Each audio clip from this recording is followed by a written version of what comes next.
is the, wait, are we okay? Mike? Okay. Good evening. This is the Village of Vernon Hills Planning and Zoning Commission. We need to start with a roll call. Commissioner Morris? Here. Commissioner Baloo? Present. Commissioner Cotton? Commissioner Hesner? Here. Commissioner Heider? Here. Commissioner Mulcrone? Here. Commissioner Gurig? Here. We have quorum. Okay. This evening is the continuation of a public hearing for case 1402, which is four requests. Approval of a special use permit to allow for the development of a multi-tenant commercial building. I should be on, yes. Secondly, approval as part of the special use, certain variations. Thirdly, preliminary and final approval of site and landscaping plans. And lastly, preliminary and final approval of architectural elevations and signage for 850 North Milwaukee Road, which is the northwest corner of Milwaukee Route 21 and Town Line Road Route 60 in Vernon Hills. The current zoning is B1 General Business District. Okay, this is a public hearing, so who's going to speak on behalf of the I think if we're going to petitioner? do the swearing in, we'll just have everybody. Okay, is this the same group as last time, or it looks a little different? It's the same group. Oh, is it? Oh, One addition. is there one deletion also? Oh, we don't have our civil engineer, that's correct. Right, Yeah. okay, but we're close. Okay. So rather than relying on it, if you raise your right hand, please, we ask that you swear or affirm that this testimony you're about to give before the Village of Vernon Hills shall be true. Okay, if you remember, the primary rule is you must speak at a microphone, fixed or handheld. I do a motion to reconvene the public hearing. We need to move, okay. Okay, so technically, let's do this. Just to reconvene it, we'll have a motion to reconvene this public hearing then, with you all being sworn in. We need a second for that. Second. Any discussion? Okay, we need a roll call. Commissioner Baloo? Yes. Commissioner Cotton? Commissioner Hesner? Yes. Commissioner Heidner? Yes. Commissioner Mulcrone? Yes. Commissioner Gurig? Yes. Commissioner Morris? Yes. Okay, with that, you're on. Thank you.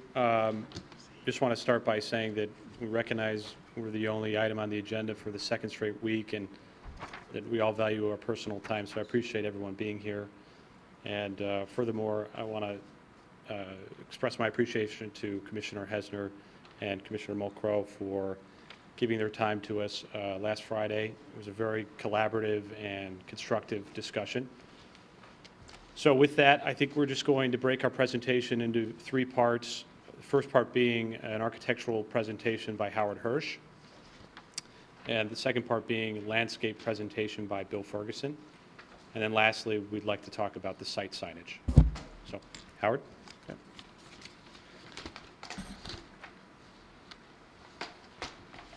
Okay, thank you. When we were here last time, there were several issues that were brought up that we were asked to take a look at. And they had to do with the design of the building, they had to do a bit with the design of the site, and in particular the design at the corner of the site. When it came to the buildings, the big issue was really that we had a sort of four-sided building that was symmetrical, that could have been put anywhere, that really didn't have a specific relationship to this site, to this location. And we took that to heart, and we came back and we started to look at the site and say, what really is sort of unique about this site? And there are several things that are unique about the site besides this location. One is the angles that the streets where they intersect come together. Another one is the fact that it has this sort of third street or the ring road, which is the primary access to the site. So I put up here a new site plan where I can briefly touch upon some of the changes that were made to the shapes of the buildings and the site, and why we did that, and then I'll go into each of the buildings briefly and show pictures and renderings of what it's going to look like. Before they were simple rectangles, the buildings, and what we've worked on now is playing up the corners of the buildings by taking the element and skewing it so it's not rectilinear to the rest of the building. For the medical user, that skew then ties it into Town Line Road while the rest of the building is working off of Milwaukee Avenue. And then in addition, the building has a gentle curve as it goes towards the ring road to bring in sort of the sense of curve that you get when you're driving on the ring road. and to create a facade element at that corner that designates it as the entrance. So we're trying to give more visibility to the buildings and the site by the architecture at the corners where they're on the primary streets, and then do the same thing as a secondary element on the ring road. At the corner of the site, we've increased the amount of landscaping by eliminating a few of the cars, increasing more landscaping, and then redesigning the entrance to the building, the site here, in order to pick up those cars, so that we have not lost any total parking. We still meet the requirements for zoning. Then a series of landscape walls, terraces, elements that are all designed in conjunction with the sign and the landscaping were placed at that corner to give it a special look and to tie it into the architecture of the building itself. So let me get into a few details on that. This is sort of an overview of the site, and one of the first things you'll see is that at the corner here and at Milwaukee, those angled elements have become a much more modern and glassy design to them, as opposed to sort of the heavy stone piece that we had before. Roof lines have been added to provide shadow. Stone walls have been provided to start and stop elements of the architecture. It's a very modern, but yet still a very soft look to it. Simplification, in a sense, in some of the materials that we had. And the two buildings are not identical because they really have two different uses. The medical office building has more punched windows to it, while the retail building has more larger openings that are required for the retail. Even the corner element, the design, are different materials in order to have the buildings sort of relate to each other but not be identical copies of each other. This is the plan of the medical office building, where you see that canted glass corner that then ties into the entrance element. There are also some low stone walls that come off of that element that then are picked up in the stone walls in the landscaping. And it also creates the ability to do more landscape at that corner because of the skew that we had before, than we had before with just the square corner. And again, you can see the gentle curve as it goes towards the ring road. These are the elevations of the drawings. You can see it's not a symmetrical building. There's a distinct design to the corner. The entranceway then gets nestled into that corner with the stone pier that defines it. Various heights and shapes of roof elements, continuations of stone walls that are both on the building and in the landscape, variation of horizontal glass elements, vertical glass elements, and punched glass elements.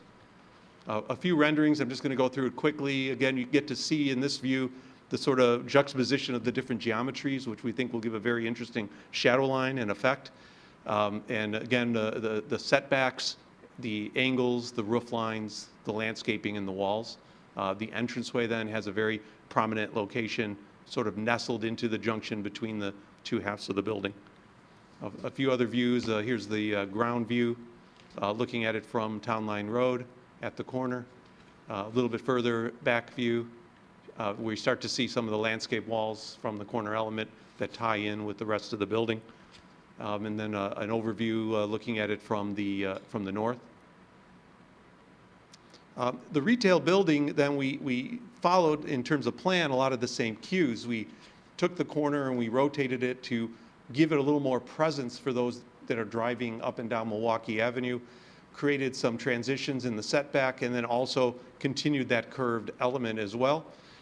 There's a stepping back that occurs as it did before, which is a relationship to the fact that you have a setback line along that curved wall.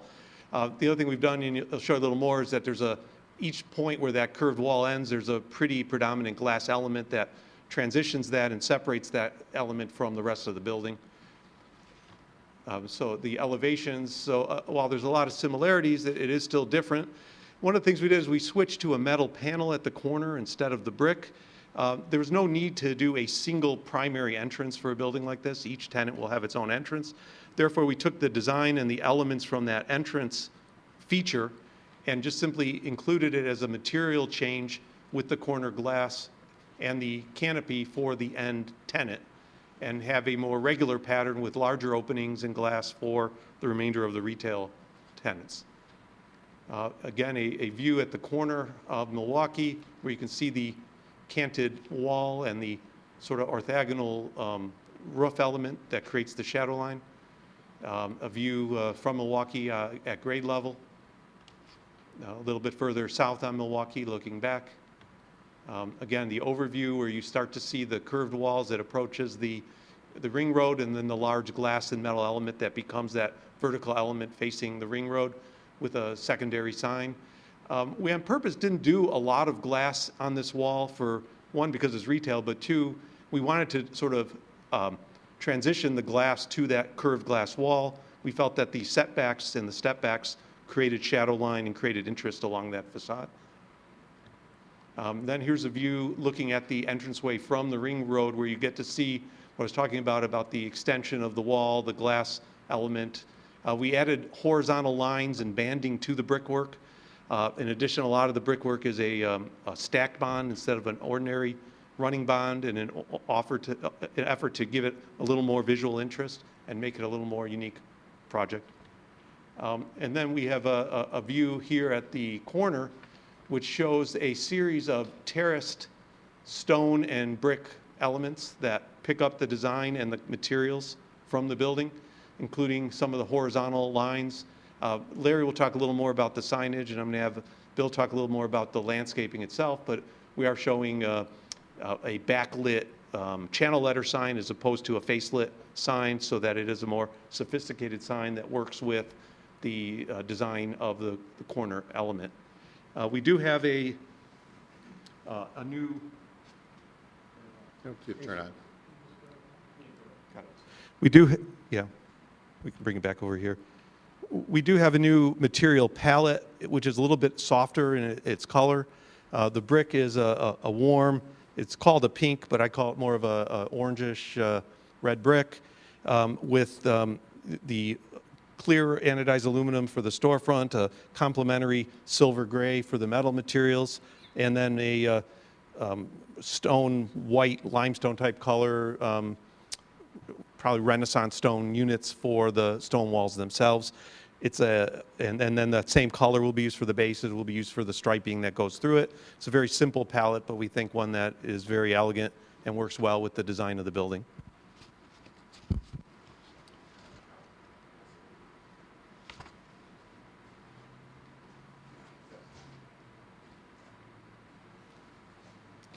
I think we're at this point, I'm going to turn it over to Bill Ferguson, who's our landscape architect with Daniel Weinbach Partners. Good evening. I just wanted to discuss the corner landscape treatment real briefly. We really took to heart the comments that were brought up previously, and that we were really missing an opportunity to do something spectacular on this corner. And so we went back, we took a look at it a second time, and we thought the best way to treat this is to bring out some sort of a hardscape element that would complement the architecture. And the best way to do that and provide the screening that was mentioned was to have some sort of an architectural wall feature. But I didn't want to we started out with something much more simple, and we thought, no, it really needs to be something that complements the architecture. So we thought one of the easiest way to do that is to have a terraced wall system. And that was one of the comments that was brought up as well. And having that, we have 3 different elevations of walls to provide extra interest for that corner. The landscape itself that wraps around the wall is a mix of evergreens and perennials and deciduous shrubs. The idea is to have a layout, a pattern that is modern and contemporary to match all of the other features on the site, and that would work well with the walls.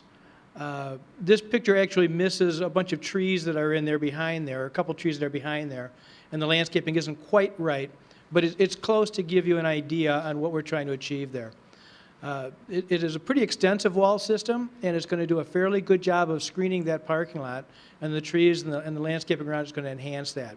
And then we extended the hedges along town line, so there's a consistent or a constant hedge between these wall systems and the ones in front of the other building. On the other side, it's broken up a little bit, but we have some extensive hedges as well. And then we kept the same similar design around the buildings so that the whole site is tied in. Thank you. Could you come back for a second? Bill. Yes. I noticed driving by there today, there was 2 large traffic control boxes. Yeah, we'd like to have moved that sidewalk out further to give us a little bit more landscape room, but we can't because of those. So we're keeping the walk where it is, and they would be off to the right. They're not right directly on the corner, they're off to the right. So, Is there a pointer? Yeah, you've got the. Oh, right, they're located like right over here. Actually, a little further to the north. Further this way? Yeah, probably. Okay, somewhere over here. Can you show the aerial rendering? That might help as far as the positioning. You've got a landscape plan in here. It's not on your plan there. Just generally, Howard, is it right here? Yeah, Yeah. it's right there, where's, Right, right. It's about, yeah, it's right where the property line sticks out, right in about this area right here. So they're on the street side of the sidewalk? Yes, they are.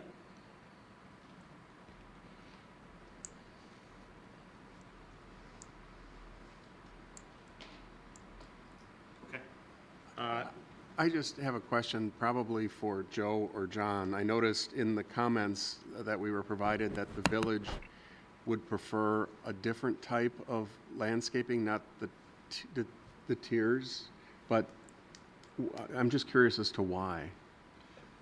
Yes, so there was just, based off of my review of the plan, it was essentially just looking at the terrace and looking at more green space as opposed to terrace layer, which might not be during the seasonal months, maybe more exposed concrete as opposed to more landscape earth, which may provide better aesthetics. That's true, although they could fill it in with evergreen and stuff like that in the winter like they do in the city. I personally like the terraces. I was just curious, I like the way the terrace gives it different levels versus just, and by no means am I a landscaper, instead of just a hill. And I like the way it ties into the buildings myself. Right. I was just curious as to, thank you, why it was. Yeah. I mean, I see that point, but as we've seen from this last winter, everything looks terrible in the winter, so, but anyway. And we agree. We could do it with berming and just have the single wall, but we kind of like the terraced wall look. It's a little bit more involved at our end, but I think in the end, it's more attractive. And who's going to be responsible for the upkeep of the landscaping? Is it the tenants? No, it would be a landlord obligation. Okay. I mean, because I There'll be think that's one going to be landlord. key. It looks great on this, Yeah. on what we see, but, will it look like that in a year? Something like this takes a lot of, just like any landscaping anywhere, takes a lot of effort to make it look that good. It does. So- It's costly. There's Yeah. no question about it. Our vision is one landlord for the entire property, and that would be, a common area maintenance charge effectively. Thank you. And to just respond to the staff report, I think we can keep the tiered solution, but address your concerns, such that in the winter months, there isn't just bare mulch or, a bare look. With respect to. where you going? You discussed this corner element in the terracing. Can somebody walk down the street, it be both north along Milwaukee and west along Route 60, from where this terrace wall ends to essentially the end of your property line? What are you doing? And the reason I ask is that, and I know this is sometimes a function of perspective, if you look at some of the perspective drawings you gave us, it makes it look incredibly bare, incredibly flat, and incredibly intrusive to the surrounding roadways. I think one reason for that perception, Commissioner, is just how much we've done at the corner. And so just the relationship of this massive element and these hundreds of plantings. I'm looking at this one, which is,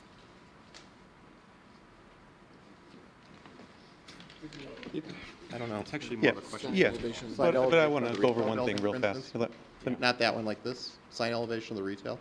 Yeah, let me take you 2 steps on that, and I'll let Bill do it.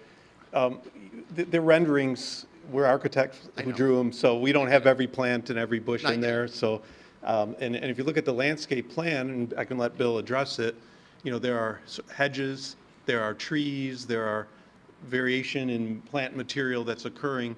There's almost a continuous hedge that runs along the street over Yeah, here, there is. so. Okay, so start at that element. How high or how tall, whatever the right word is, are those walls you're talking about? You said there's 3 levels. There's 3 walls, right. The lowest wall is 18 inches. Which is where? That would be These here? right, the front ones. Okay, Behind that is the longest wall that wraps all the way across. That's 3 feet high. okay, And then the sign wall, which is approximately 8 feet high.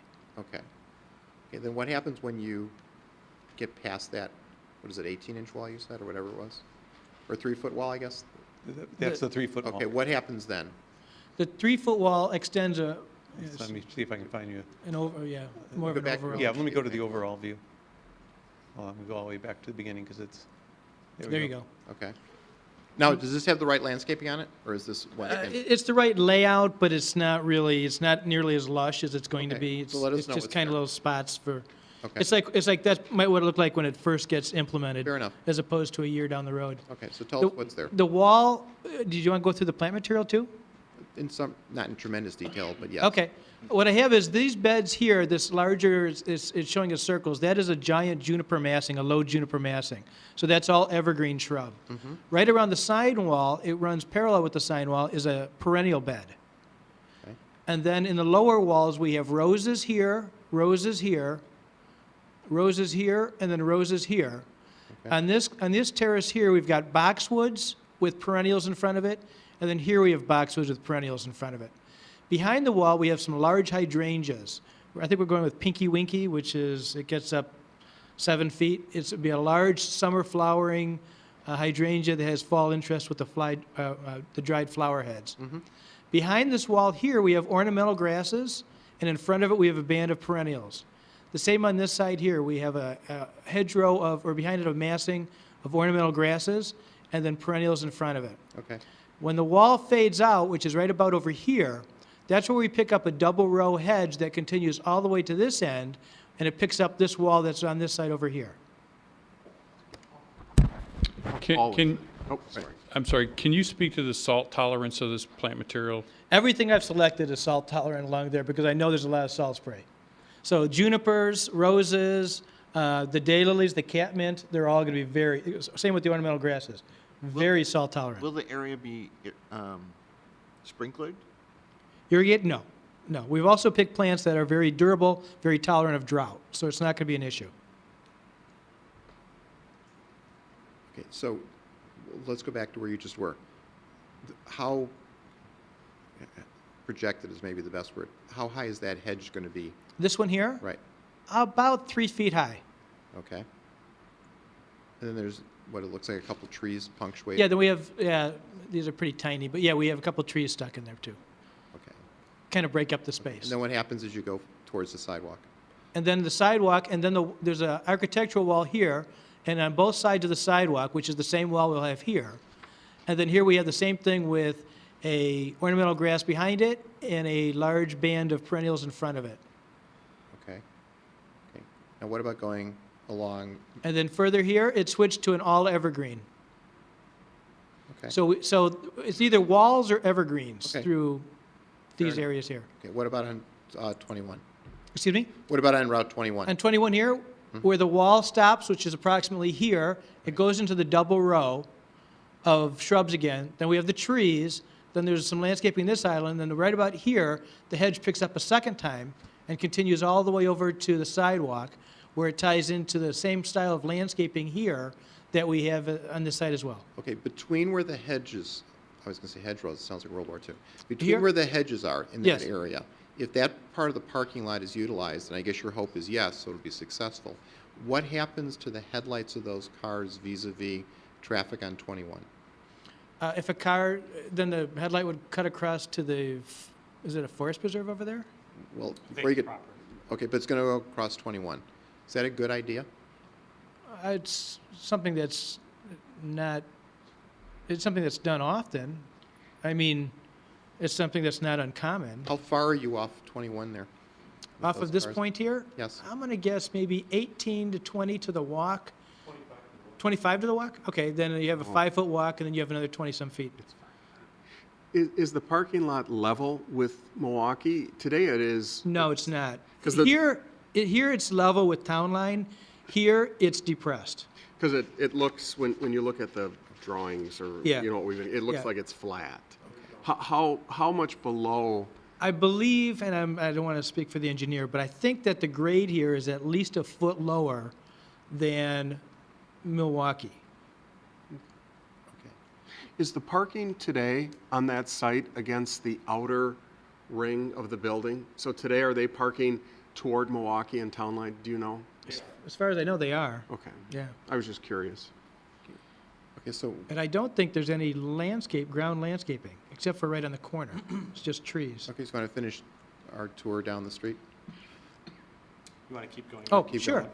And then we have the band of shrubs that pick up. We have the perennials right at the front, and then it goes into shrubs again, and then evergreen shrubs as it continues around the back of the building. And then we have a large upright evergreen hedge across the back. Okay. Why does the hedge on this side start, stop, and then pick up again versus the other side where it runs effectively consistent except where it's punctuated by the trees? Or what was the logic behind that? It seemed unnecessary to continue it all the way through. Code does not require that it's 100% screen. It requires a certain percentage of screen.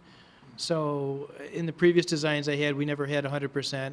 And it just seems to be kind of monotonous to do that much. It's kind of nice to break it up, in my opinion, see something a little bit different rather than a straight line, even if it's different plant material. And it stops about here, and then you do have shrubs in this island here, and then it starts here. So you're not talking great spans. But I mean, I don't want that to be an issue either. If What are we it's, talking about in terms of distance? Distance-wise? Yes, Maybe about. here about 30 feet, here maybe 40 feet. Okay, fair enough. But I mean, it's not that much of an issue that if it's something that you guys really wanted to have a hedge continued, I don't think we're opposed to that. Okay. Now, what about at the entry to off the ring road? What's there?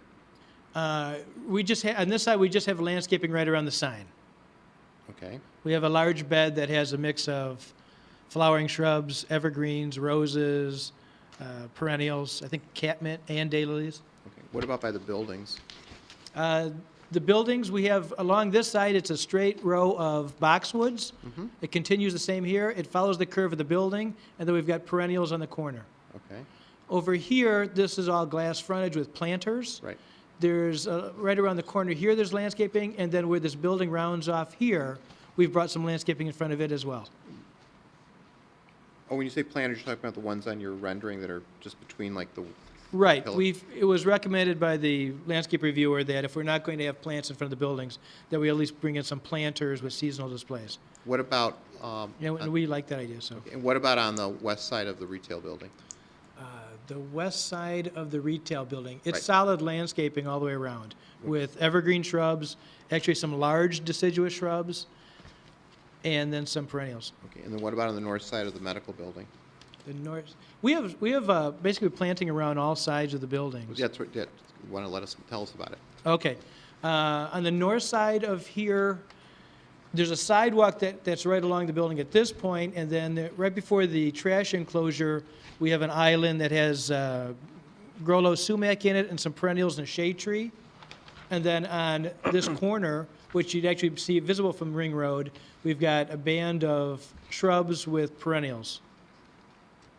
Okay. And if I remember right, some of the shrubs are actually larger shrubs, too. Kind of give a little bit more impact. And each of your, Where I have windows, I try to have the lower shrubs, obviously, and where there's a brick wall, I try to put larger. and each of your islands are landscaped? Yes, they're all fully landscaped with Grollo sumac. The ones that don't have lights will have shade trees, and then perennials on the corner, daylilies. Are they irrigated? No, Okay. no, we typically do projects with no irrigation with Grollo sumac and daylilies, and we've never have an issue. Haven't we had a lot of problems in the village with non-irrigated islands, things not Really? making, I mean, you want, Yeah, most of the newer projects have irrigation in all the landscape islands and along the perimeters of the parking lots. You just said there was plantings on the north side of the medical building? There's plantings on the north side of the medical building, right, there's a sidewalk that runs along the building. Right. And then that ends up, I believe, where there's an island that has Grollo sumac in it and daylilies and a shade tree. So the plantings are just in that little island then? Excuse me? They're just in that little island then, the plantings? Yes. On the north side? Yeah, because the rest of it has the sidewalk along it Okay. to service the employee lot there. And then the rest of the area is turf grass? I mean, Yes. So it's going to be mowable. Yes. And I'm using a tall fescue grass as opposed to bluegrass, Yeah. because that's more drought tolerant and salt tolerant and shade tolerant and foot traffic tolerant. Did you consider larger patches of wilder grass? I mean, just work with me on this for just a Okay. second. Possibly specifically along the frontages of 21 and 60. Well- Because there seems to be a lot of turf grass, especially, between the sidewalk and the road, and then going onto the site side of the sidewalk. Okay. We did, I did incorporate a fair amount of ornamental grasses behind the walls so that you could have that look as the plumes and the grass sticks above it, because the wall only being 3 feet, if I'm putting in feather reed grass, it's 5 feet, you have an extra 2 feet of the ornamental grass. So I'm trying to, I like the idea of ornamental grasses, I love ornamental grasses, Yeah. so that's why I was trying to incorporate it. I thought it worked well in those areas. The space in between where Hal was talking, the gap, Yes. it seems to me that might be an ideal place for something bigger, something bushier and bigger and rounder, something, because what you're doing, I'm sensing that you're continuing with the lines going across, and since that is a much longer elevation of the site, that is probably a good spot for a break. Considering the activity on this road being very busy, Mhm. maybe something that would be serving the same role or purpose could be, bigger bushes, something I'm open to to that. take up space. I think I agree with you. I wouldn't continue that hedge across. Right. It's, the hedge is enough. It needs something else, another element in there. It can still be formal, or not formal, but it could be contemporary, it could be modern looking, but it wouldn't be the hedge, it would be something different. Yeah. So I agree with you on that.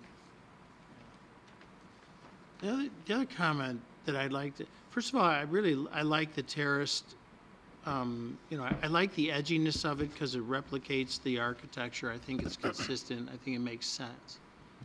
The thing that I'm not certain about is, I think your signage on the corner needs to be taller.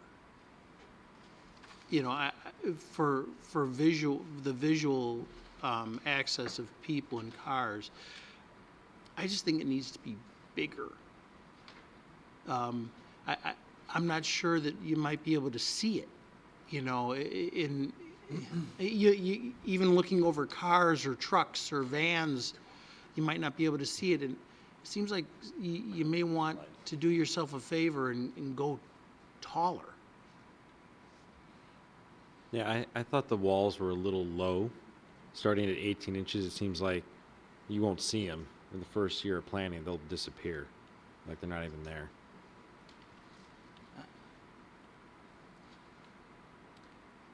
Did you hear that? Oh, yeah, I mean, that's something we're willing to take a look at, and Yeah, 'cause if the, If you're looking at 8 feet, 8 feet from where you're sitting in the middle of the road, with all the other vehicles, you're looking across maybe 4 lanes of traffic. I think we may have been trying to live within the ordinance. Is Oh, the 8 well- foot the maximum? I was under the understanding that 8 foot was the maximum height, and that's why we went with that wall. I don't disagree with what you're saying. Right, well, maybe this would be, I have no problem with the address where it is, but the signage for stores or for the other building, I think that could be taller. I really do. Maybe there's some kind of visual, transparency in the lower level of it, and it may take a shape higher, but something higher so that people could see it maybe from a little bit of a distance. Because even if you're looking at it from maybe 120 feet, 200 feet, 250 feet, I don't know if I could, I don't have really bad eyes, but I don't know if I could read it if I was looking for it for the first time. Yeah.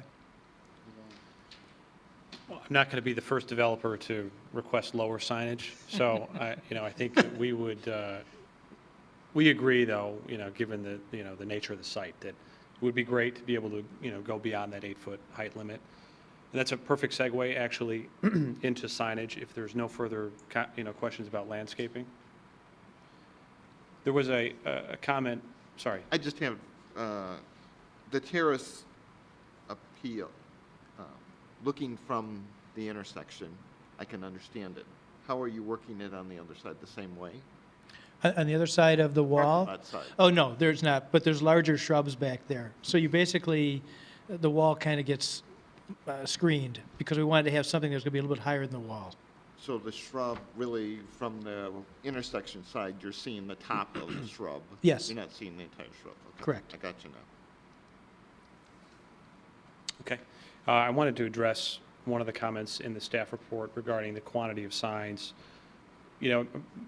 Certainly would never try to make an argument that the Northwestern building is lacking visibility, but the retail building, we've been marketing for over 90 days, and I personally have discussions with retailers several times a week as we're pitching the site, and we have a very ambitious tenant mix in mind for this property, and signage is critical. These are very selective tenants. I know this is not rocket science, but these are very selective tenants that are not in Vernon Hills, and they're deciding between 5 to 7 locations in the Chicagoland market, and they have to check all their boxes, and site signage and visibility, especially on a site like this where their building is set back 300 feet plus or minus from town line, the major retail artery, at least what they perceive to be the major retail artery, is critical.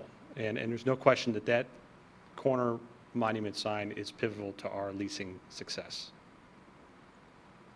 Yeah, I'd just like to add to that. Tying the architecture of the buildings into this sign is critical because as people leave the front of the building and they travel around behind it, when they come up to it, they want to be able to make that visual connection that they saw on the corner. So it's critical that you have this similar architectural elements that you've started here. I mean, you've started this. It's the beginning of it. You could potentially add some of your other materials into it, so that the visual connection can be made from the other side, so they know that they're there.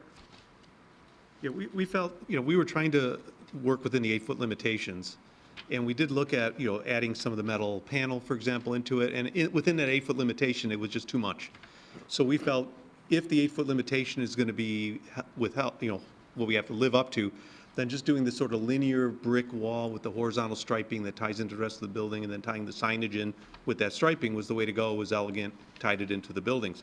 If we could get some more height at the corner, which I agree with would be better for visibility, but I think even more interesting for the corner, we would look at perhaps taking that metal panel feature, perhaps skewing it slightly, doing something that would then tie it back into those corner features, which we're spending a lot of money and a lot of effort on, because that really becomes the image of the center. So, we would certainly be interested in doing that. You're on your way to create that visual synergy that you need for this as a development. Right. That's one of the details that turns, a nice development into something really, really nice. Great. With that, I just want to close by saying that, we were obviously very surprised by the feedback we got 2 weeks ago, but, humbly speaking, this project is better for it. I think it's a much more attractive project. I think we're really excited to move it ahead. Appreciate your feedback and working with us, so open up to any questions you have. I have a question on the sign. The sign that is up on the screen right now, it's double-sided, correct? Correct. And it shows 4 effective slots for tenant names, but your building has 5 storefronts in it. Is it a lottery, who gets it and who doesn't? Or are you really looking for a 5th name on this sign? No, I think that at some point it gets too cluttered, especially this specific design. We've got, I think, 12-inch letters. So it is 12 inch. So I guess what I'm a little puzzled by is your comment that the site signage is so important, but it doesn't seem to be important that you put everybody on it. So is it really that important? It is very important. The fact that there may be one tenant And I would just want to point out, Commissioner, that 5 tenants is the absolute most that we would ever anticipate, and I frankly don't anticipate 5 tenants. I think we want to show what's feasible in a, I don't want to call it a worst-case scenario, but with as many shops as possible. You know, if 4 out of 5 tenants have signage on the street, this is going to be a tremendously successful project. Bottom line. I mean, if one smaller tenant doesn't have signage, it's likely going to be a 1,200 square foot tenant. It wouldn't detract from the overall success of the project. So your building then, your retail building, although someplace or other, you show, it's here somewhere. Right, the interiors, there it is, the interior spaces. You're really not necessarily wedded to 5 tenants. Absolutely You're- not. I mean, Okay, this would be, ideally, we'd have 1 tenant. okay, fair enough. Okay. And then the sign on the ring road is similar? Yes. In terms, so it's a similar sign in terms of look and size, and it's double-sided as well, is that correct? That's correct. And it's the 4 of the 5 again? There it is, okay. Okay. So if you have fewer tenants, are you just knocking off the bottom layer of the sign? As far as the name? Right. Well, I think, you know, I've really thought this through entirely, but we might look for, if we had 2 tenants, for instance, 2 larger signs versus 4 smaller signs. You mean names, not signs? You're right, two, Okay. yeah, right, excuse me. The letters. Tenant names would maybe be 2 18-inch letters for those tenants instead of All right. 4 12-inch. And I can address some of staff's comments in our review related to the corner signage. I mean, one of the issues is because of the prominence of the sign and some of the comments that were mentioned before, I mean, really there's 6 tenants because there's also Northwest Hospital, or the medical office, which will also have signage. But the real concern we had was because of the prominence, because it is a highly trafficked intersection, it really merited more than artistic quality to the architecture that's placed there, as opposed to the signage that was proposed at the location. So is it staff's view that no signage is better? Well, I think really what we were looking for was an artistic monument sign that would be more encompassing the site as a whole, as opposed to individual tenants, which really currently we have no idea who that may be and could change, you know, year to year or even month to month. They won't, I just want to point out that, you know, this project will be leased to tenants that have lease terms that are not year to year. I think this isn't going to have, quote, temp space like that. It would be very unusual if we agreed to anything less than 5 years.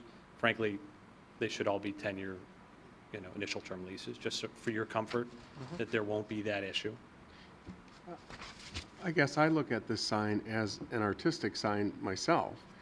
If they were to name this property something, I don't really, meaning, I don't know what you could name it. I don't know why you'd want to put that name on the corner versus the name of the retail locations. I mean, I think artistically, I thought it looks nice.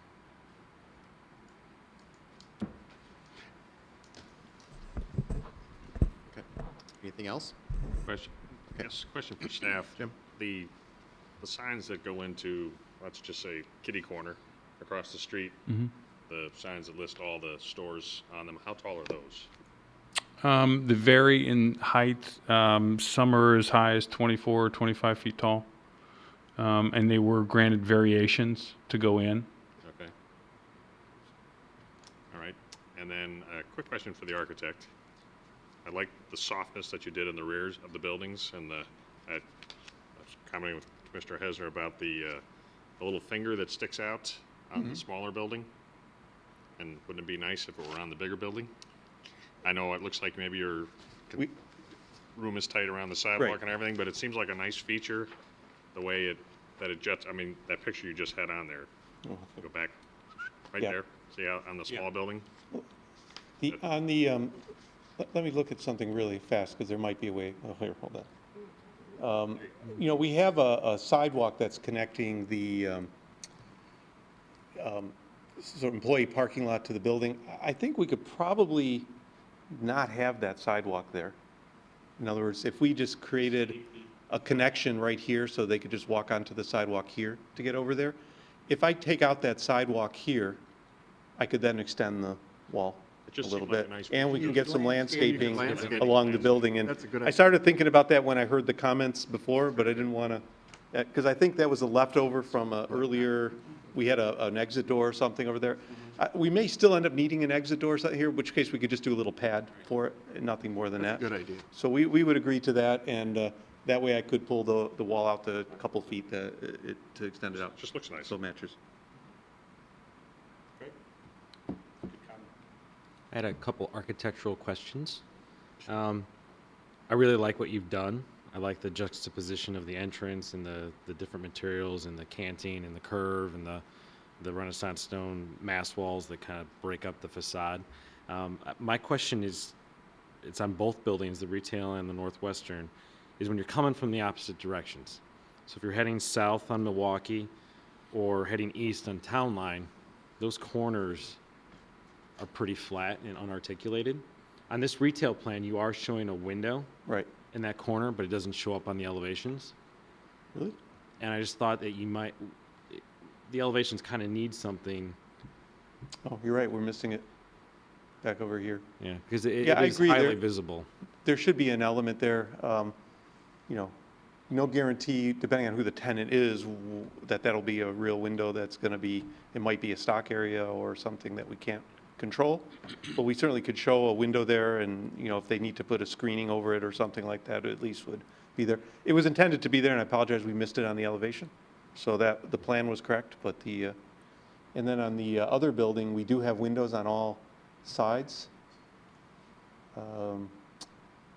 Which is, let's see, where am I, right here? To the right. No, middle one. It'd be the west It's elevation. this one right here. So we can, you know, we can make sure we add another window in that location as well. Just something to liven. Something to liven it up over there. Sure. Anybody else? Mr. Chairman, a couple comments on, with regards to the sign at the corner. Clearly, this is a different type of development than what we've seen go on at corners. And if you think about all the corners that have been developed in town, and we can look at the two corners on the south side of Route 60, they have individual lots there, and there are no signage or very, very limited signage in terms of McDonald's being across the street. So, and then if you go down to the TIF district and you look how the TIF district developed with a water feature at the corner and the land and stone wall that identified the name of the project, but not commercial or individual commercial buildings and the like.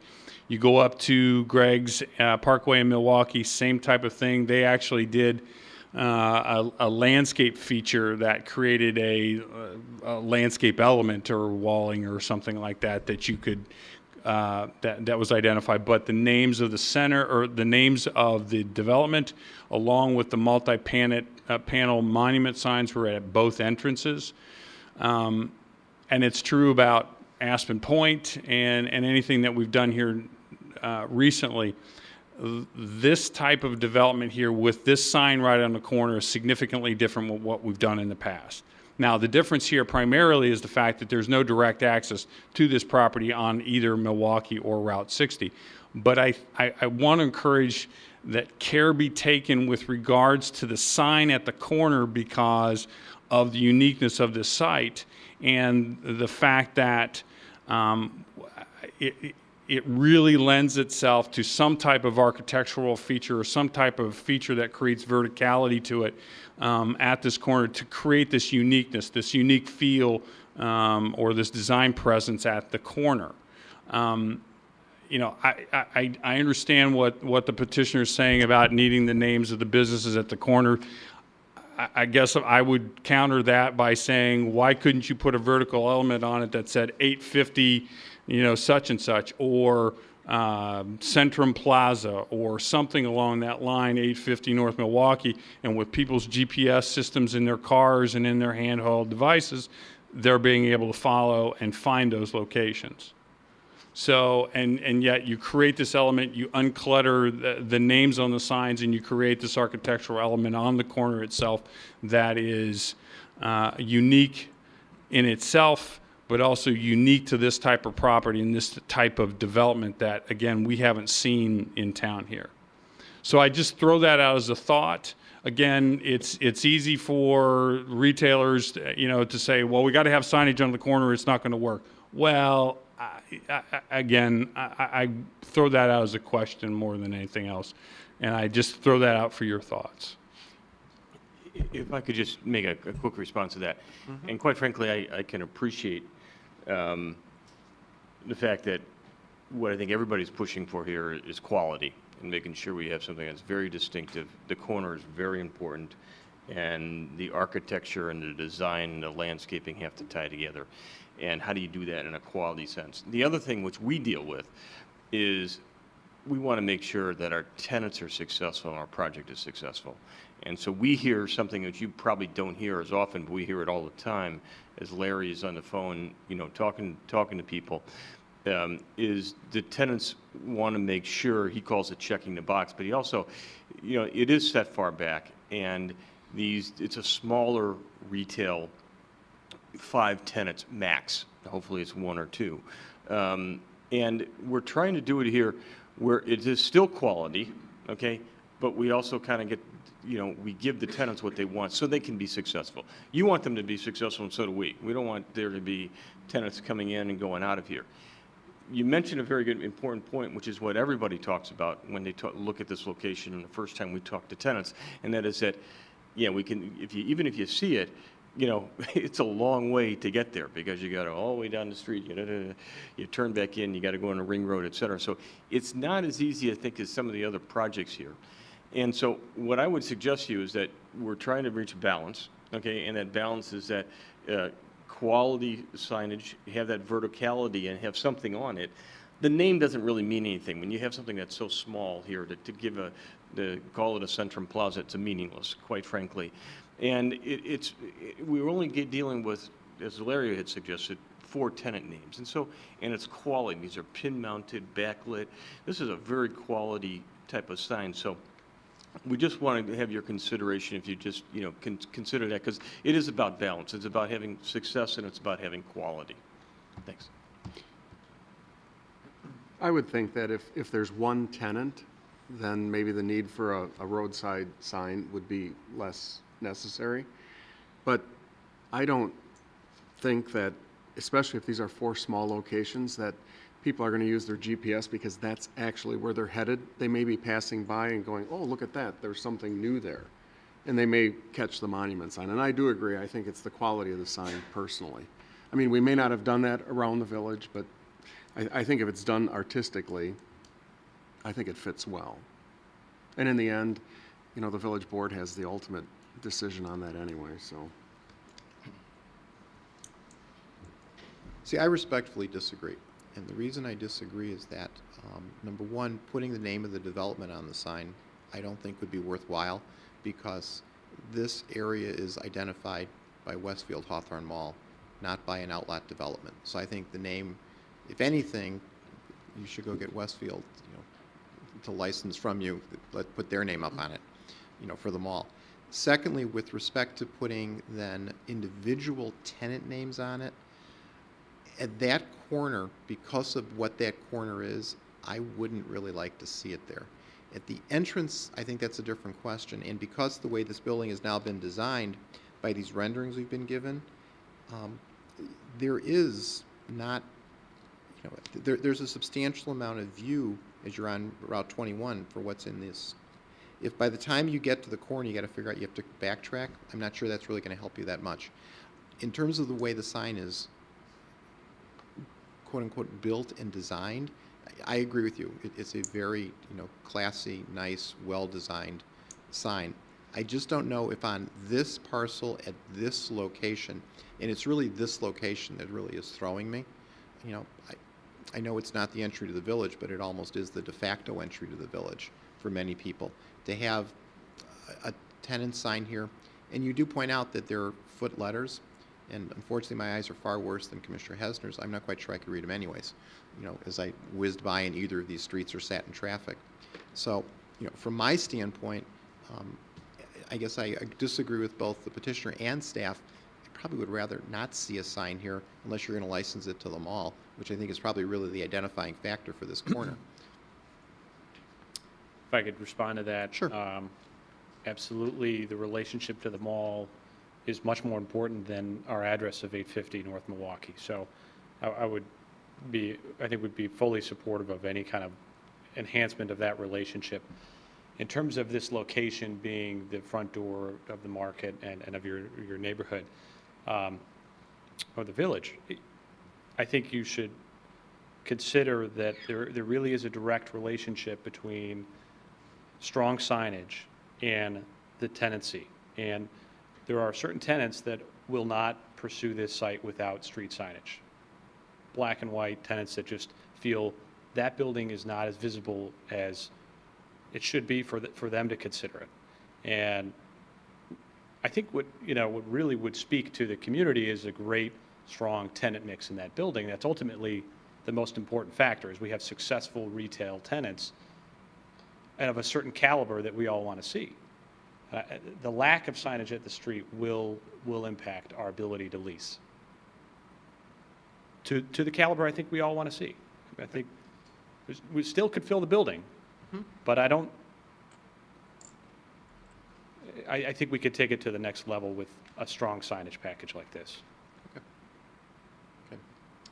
Anything else from your standpoint? No, thank you for your time. Okay. This is a public hearing, so anyone from the public wish to speak? Okay. You have to come forward so we can hear you. There's one additional rule, since we haven't heard your name. You have to tell us who you are. Sure. My name is Shauna Weiss. I'm a tenant in the current building. I'm a physician there. And I just had a question, actually. My understanding is, I've been in the building 11 years, and the signage issue has come up for me quite a bit. And my understanding was that the signage was limited on the monument sign to certain square footage requirements. You had to have a certain square footage in the building in order to get signage in the monument. And from what I understand, what you're all discussing now, that will no longer apply from the retail space if you have 5 spaces or 3 spaces leased in the building. Is that the case? Is that no longer going to apply? Because you were talking about some 1,200 square foot spaces versus not. And I'm just wondering how that would work going forward. Well, a part of it will be dependent on this project and what ultimately is approved at this location. Typically in multi-tenant buildings, signage is limited. I've not heard the square footage use typically. There's usually a signboard that's permitted at a common location near the entrance. The address is shown on the building, and then there may be a variation that has been granted in the past that allowed, for instance, the bank to have something on the side of the building. So from that standpoint, I can't address the other part of your question because I don't know. So there's a monument sign right now outside Correct. the building in a similar Right. place, and it was my understanding that only tenants of a certain square footage at least could have Yeah. signage on the monument. Again, I don't know. There may have been some kind of condition that was approved, or there may have been a variation granted with a limited number of panels that were on there, and that may be something that the landlord or the owner has instituted. I don't know. I mean, I saw the Kelly's service thing just go up here Yeah. in the last day or so, and unless there was some kind of restriction by the owner, we typically But don't. won't apply to this. Yeah. Okay, thank you. Okay, thank you. Anyone else? Yes, sir. My name's John Joyce. I'm with Transwestern. I've been marketing the property for lease for several years. And the signage is very important to the tenants. I've been working with Dr. Weiss, and there have been some restrictions on square footage. There's only so much signage available for the tenants that we have. But to the developer's point, I think certain tenants won't come to the site without signage availability. Okay, thank you. Anyone else? Anyone from the commission? Scott? Yeah, I want to reinforce something. Signage and how it's displayed in the end, if it reflects strongly with the architecture that it's supposed to be related to, then really the architecture becomes the sign.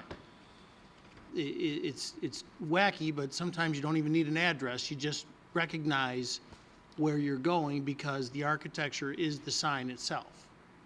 So, to that point, I get what John is coming to. Now, I'm not a developer, nor am I a person who leases property, so I don't deal with these people on a day in and day out basis that want this. Sometimes people want stuff just because they want it. It may in the end not serve them to any great benefit, but they want it. And to that, I think there can be a happy medium reached if you pull together a really classy sign that reflects the architecture in the building. People will recognize the sign before they even see the name on it. And then if you tie this into the signage at the entrance from the ring road, that sign doesn't even have to be that big then, because they'll recognize it based upon the architecture. So if you just reinforce those visual images going around, I think you can have your cake and eat it too. Are we talking about the signage, or are we talking about the placement of that signage? Probably in the end, both. Both. Probably in the end, From a both. staff viewpoint, is there an opinion on that? We're referencing the signage at the corner of Right, Milwaukee. but if that signage, for instance, was halfway down Milwaukee instead of at the corner, would that be different? Well, would you be modifying the overall corner then to move the entire area? Another question. Well, I think there's, correct me if I'm wrong, but I think there's 2 monument signs out there right now. There's one on the frontage for Milwaukee, and there's another one on Route 60, correct? And there's only a real estate sign at the corner. I mean, I guess that's the other option. You could do the landscape elements that you see here at the corner, and you could reinforce the usage of the existing or some modified version of the monument signs that are currently located along the frontage as an alternative. I have a question with that. The big signs for the center itself that are going to be going in, Yep. would we be moving a little bit close to those big signs? I mean, people are going to see those big signs from a pretty fair distance because Well, they're active, right? The one large pylon sign is going to be on the north side of the entrance magazine across from Denny's. The other pylon sign will be mid-block across from the Jared's Jewelers in that general area right in there. And again, they're still working on that. So, so from that standpoint, that's what you're going to get. So I don't think you'd have any overlap or interference or something like that. But, you know, having the 2 monument signs, that's another possibility. Or reusing them in an architectural form similar to this. And again, that would be something maybe to introduce to the petitioner. We haven't talked to him about it. I mean, from my perspective, as you probably would guess, I'm troubled by, quite candidly, probably any sign, unless it's really the mall. I know this isn't the mall's property, so that is out of the question, at that particular corner. But I don't think I would be as troubled, and perhaps even be supportive of the signs that you're now describing, John, you know, at a different location.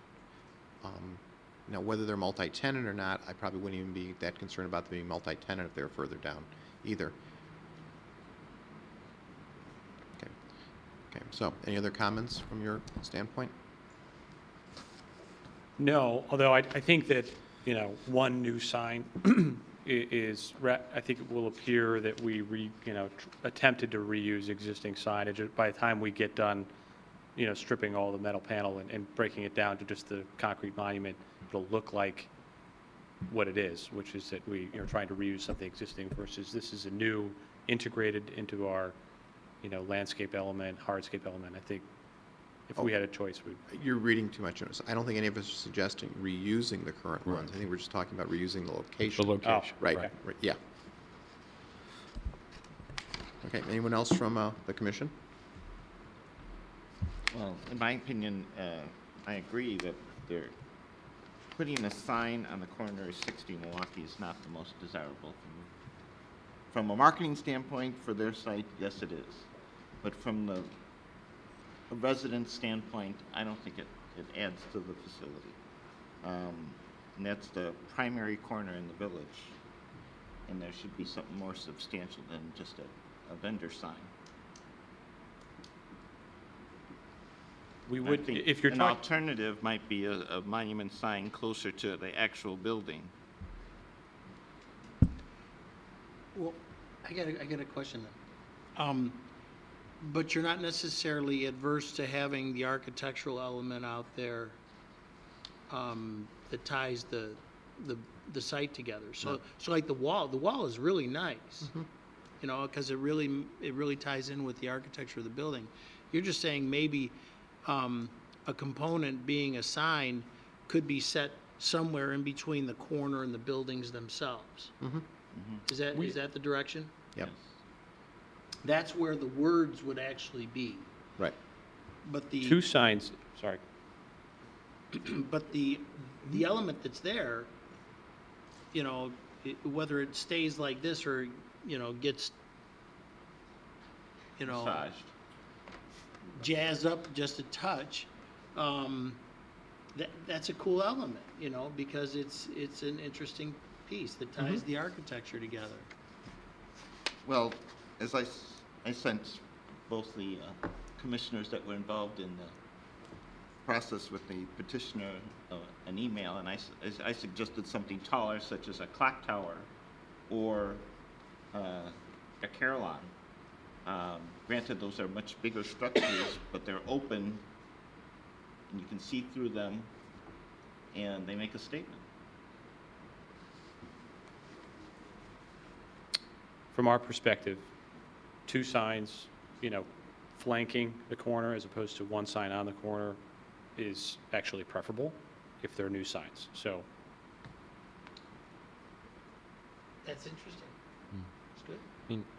I think, just this signage is focused only on 60 and So Scott, if I read you correctly, are you suggesting that we're looking at this kind of aerial picture, where there is currently the sign at the corner, that element would be there just would be no words on it? So it would remain as a part of the architecture of the corner, but without words, but then where the little hand is now moving, someplace in that area? Somewhere in between there, somewhere in between there, yes. Okay. Because I love the architectural piece on the corner. I mean, that's a. The corner element could have the address on it and be nothing more than that. it doesn't have, That's not bad. That's not bad at all. I'd really like to see the corner element stay there, even make it a little taller so it's not so hidden by the landscaping. And then if you did have retail signs further down the road to complement the architecture, maybe bring in that metal panel somehow. I think we designed this specifically, the length and other things, in order to accommodate the signage. I think we'd want to re-look at the design a little bit, but if we could, you're thinking, Larry, of putting a sign like right where that is right now? Right. Yeah. One over there and one somewhere halfway between the building. But there'd be two-sided signs, so you can see them in both direction. We could still do the signs in the same kind of lettering that we're proposing. as far as the corner, I would think, even putting Vernon Hills on the corner as opposed to 850 would be a little bit more relevant. No one's going to know what 850 is. Yeah, let's be honest with you, no one uses addresses in the suburbs. No. They Right. use monuments of some sort, and Right. this is probably the mall for you. Yeah, You know, a Vernon Hill yeah. sign would be quite nice. Okay. Okay.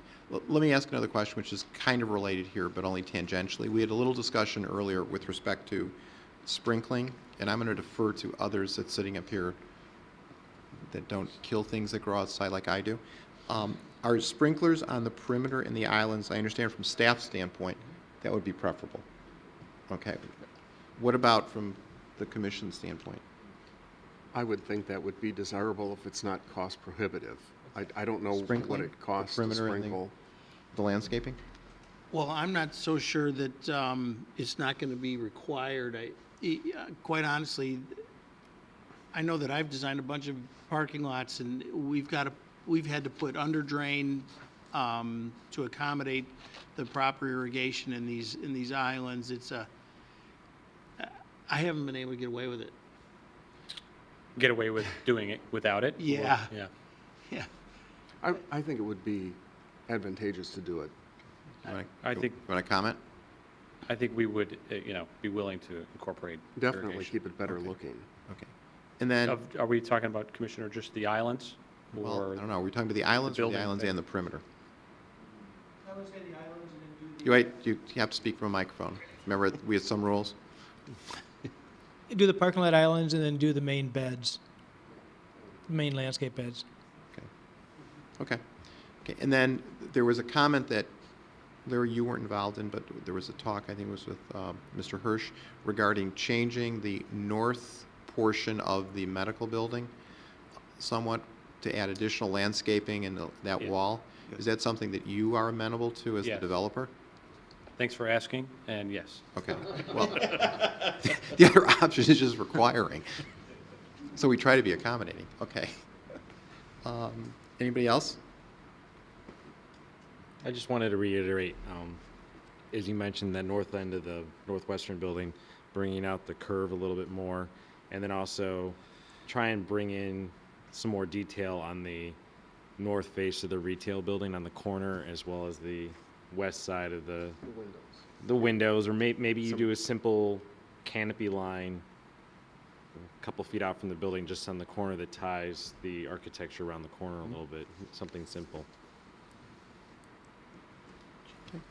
Anybody else? Are you suggesting just right around the corner, just on the corner? Because those bands that continue across there, they're kind of like the iconic element for these buildings. They're the thing that appears the most. So maybe that is really what is the continuous horizontal element. But if you bring some detail just around the edge, Yeah, I just meant Is just that what you're talking articulate about? the edge a little, articulate the corner. Okay, anybody else? As far as signage, also question for staff, on the retail building, the westernmost tenant has a sign on two sides, is that allowed? Is that a Yes. variance? Yep. It would be considered a corner, and we allow What is this one? full measurement of the sign per linear feet and then half on the side, so, yes. Okay. All right. Anything else, anyone? Okay, as I think you sensed last time but never got to find out about, we have a standing motion to approve on this commission, and you've asked for a variety of things. The first is you've asked for, we have a motion for approval of a special use permit to allow for the development of a two-building, multi-tenant commercial building for general retail sales and a medical office building, subject to the conditions of approval set forth in our packet, plus the additional ones this evening we've discussed, which would be adding sprinklers or irrigation on the islands, and I think what we refer to as the main beds in the perimeter, which would be discussed with staff. Secondly, the changes to the facade of the medical building on the north portion of it, and therefore the additional landscaping there. I'll let Commissioner Mulcrone articulate what he was trying to articulate, since I don't know how to, in terms of the other architectural change. The west facade of the medical building at the corner, most adjacent to Town Line Road, some fenestration. Some what? Windows? Windows. Finesse from French. As well as on the retail building on the north side along Milwaukee, some added fenestration. Okay. Okay. And then it's also the other conditions of approval with respect to. However, on this There's a monument sign detail, which is condition approval E. Because of the discussion, let's pull that out and we'll talk about that separately. Okay, so it's conditions, general conditions A, B, C, D, and F, and then the conditions for approval of the entire site, 1 to 5, plus the additional ones that we just discussed. Okay, so we need a second for that. Mr. Chairman, before a second, Okay. Any comments on the landscaping plan? And specifically along the frontage along Milwaukee Avenue and preventing headlights from sweeping the road surface and how we want to deal with that, if you do? The comment, I think, was the potential for, especially on the east elevation, in that area between the hedges, Right, larger shrub, bush, I mean, it could be service berries, could be, something bigger. But the caveat on that one is depending upon where those signs are. Right. Because you don't want to shield that sign. Well, and I would agree with that. I think the direction, I would suggest the direction be that in concert with working on the placement of that monument sign, that landscaping or some vertical element be developed to prevent or significantly limit the sweep of headlights from vehicles parked in that area onto the road surface. You've experienced that with Rust-Oleum when we were working you guys over on the parking lot there. The same kind of thing I think would apply here, especially on the perimeter of the property. Yeah. So that would be my suggestion. Yeah, okay, so let's add that then as an additional one that we discussed. Okay, so now we need a second. Second. Okay, any discussion on this? And we're just voting on the special use permit to allow for the development with these conditions. And we do note that you did provide previously the 18.3 special use findings for us, which are part of our findings this evening as well. Okay. Commissioner Baloo? Yes. Commissioner Cotton? Commissioner Hesner? Yes. Commissioner Heidner? Yes. Commissioner Mulcrone? Yes. Commissioner Gorek? Yes. Commissioner Morris? Yes. Okay, next we have a standing motion to recommend preliminary and final approval of the site and landscaping plans, subject to the conditions of approval that we've just articulated, which include those additional landscape concerns. And we need a second for that. Second. Any discussion? Comment quickly, recognizing as a part of that the site plans will be amended to reflect potentially the new monument sign locations. Right. Got that? Yes. Okay, so we need a roll call. Commissioner Baloo? Yes. Commissioner Cotton? Commissioner Hesner? Yes. Commissioner Heidner? Yes. Commissioner Mulcrone? Yes. Commissioner Gorek? Yes. Commissioner Morris? Yes. Okay, next we have a motion to recommend preliminary and final approval of the architectural elevations, subject to the conditions of approval that we just articulated, as well as the modifications to the plans we articulated. And we're pulling from that right now the signage plan. We'll do that separately. Okay, so we need a second for that. I'll second. Any discussion? Okay, a roll call. Commissioner Baloo? Yes. Commissioner Cotton? Commissioner Hesner? Yes. Commissioner Heidner? Yes. Commissioner Mulcrone? Yes. Commissioner Garrick? Yes. Commissioner Morris? Yes. Okay. Next, we now reach the sign question.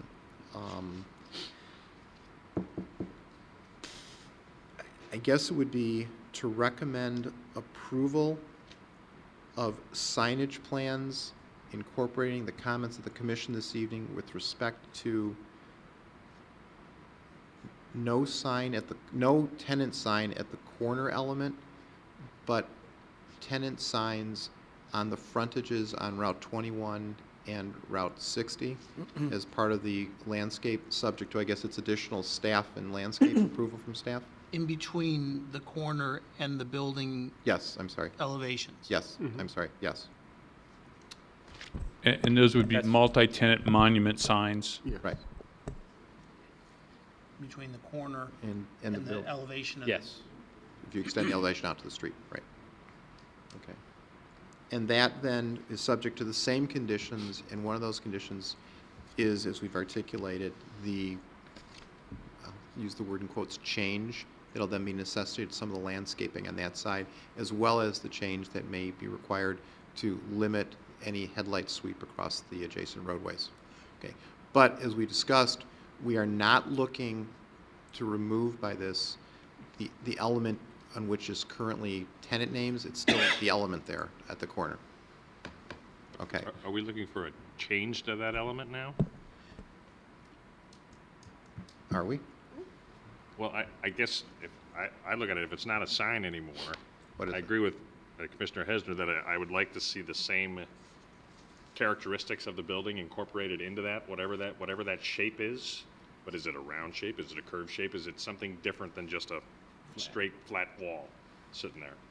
And I don't know if we have to address that or staff address that. You I know? love the wall, but I understand, that it could include some other architectural elements that the building represents. And if they put Vernon Hills on it, it will have writing on it, or some, And that's what I'm saying. If it is Vernon Yeah. Hills, is it a curve? I mean, is it, so you can see it turning left, right, straight forward, I mean, I don't know exactly what it is, but I don't know if you're limiting them by just leaving it as this straight wall that it is right now. Maybe a suggestion, if the commission would be interested in seeing this element, they could bring that sign back before you at some future meeting I mean, it allows them to continue on with the process, but it allows you all to review that sign and marry it back together. I mean, that's a thought. The other thing, quickly on the monument signs, we also need to talk about setback for those, and I'll come back to that. Okay. Okay. So then, with respect to first, what is now the sign, the monument sign at the corner in these plans? I guess we can do it this way, by a consensus in terms of the way the commission feels, would we have a consensus that they would then bring back that portion of that corner architecture for final approval and recommendation from this commission to go to the village board? And that's just a consensus because we're not really voting on it. Okay? So we can do it that way like we did it last time? Yeah. Okay, but it allows you to go forward with everything else, just with that one little element.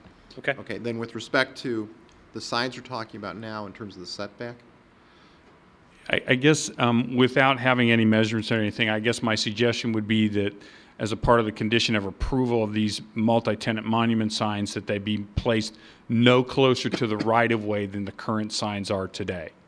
And that gives them some flexibility to work with it. My guess is they're probably about this far off the property line.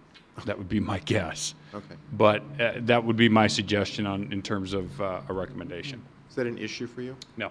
Okay, so let's just add that. Okay?